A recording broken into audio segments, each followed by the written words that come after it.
So we've got Aston Martin with Sebastian Vettel on pole. Valtteri Bottas, used to a front row start from his days at Mercedes, is going to slot into P2. We have got two cars. Told you that Alfa was fast. We've got two cars on the grid. Another one coming. The Ferrari's coming up. Yeah, is it? Well, they're going to be waiting along this, not 10 car lengths. Come on, Charles, you can catch up. It's tactics, you see. This is tactics. The brakes are going to overheat. We've got fans in the grandstand. Are actually making their way towards the start now. All got cameras in their hands, and the phone cameras in their hands to take a picture of this. Anthony, let me tell you a story about when I was stuck in a lift with Pablo Montoya. Anthony, yeah, let me tell you. Ted, you could do. Sorry, Crofty, is something about to happen? Well, it is now. Nothing's happened for a while, but oh no, we've got now. Extra formation lap we're going to have. Yeah, the full start lights are on. It's an orange flashing light. It's an extra formation laps to allow the two cars stuck at the end of the pit lane to have a go. So, Ted, do tell us about that time you were stuck in a lift with Juan Pablo Montoya.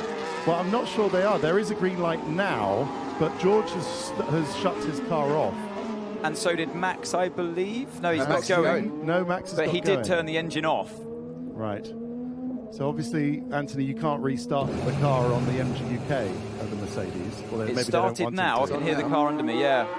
And I don't think the mechanics had made it there in time yet, Ted. No, so perhaps he managed to...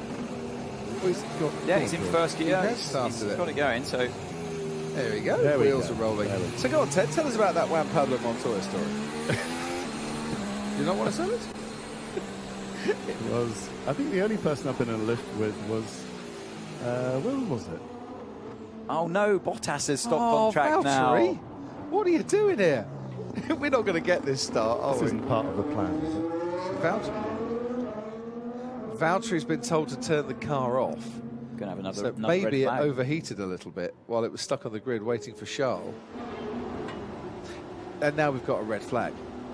You know that bit where I said, don't tell the teams about the red flag and what's going to happen because you want to catch them by surprise and see what they do. Maybe they should have told the team. It's like a back-to-school day, isn't it? We really did need this test. Good idea. You've got more trouble, Ted, trying to line up 40 horses, less trouble trying to line up 40 horses at the start of the Grand National than get 10 Formula 1 cars, or 9 because there's no Williams out there, to do a practice start. 6, 7... This is Valtteri. He was told to turn the car off. Yeah, he's just getting it down to neutral. So he's come to a standstill and turn it off. So spare a thought for the Mercedes mechanics who in 32-degree heat now have to sprint back from the end of the pit lane after they got George Russell going back to the first garage. Actually, sorry guys, degrees of heat, they're not sprinting. On that onboard we had, it's quite hard to see with the daylight shining down on the dashboard. I don't think he did manage to get to neutral, and I think I can see a bit of oil trail behind the car as well. Could they have had gearbox issues?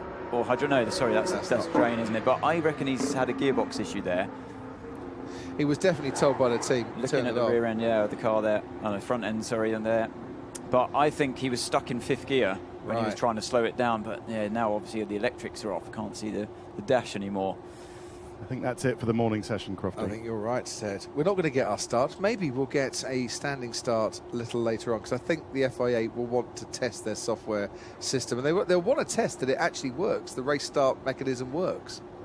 You're willing them to do a race start, aren't you? You are willing them.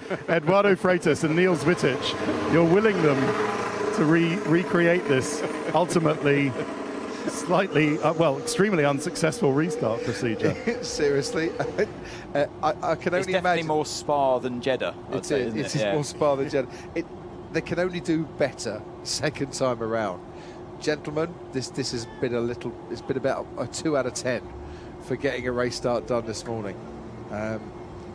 Michael Ballard, by the way, just tweeted with this saying that he spotted you outside Marks and Spencer's. How many supermarkets and shops did you go to? Ted, we started off with Anton and Co-op. We're finishing off with him at M&S.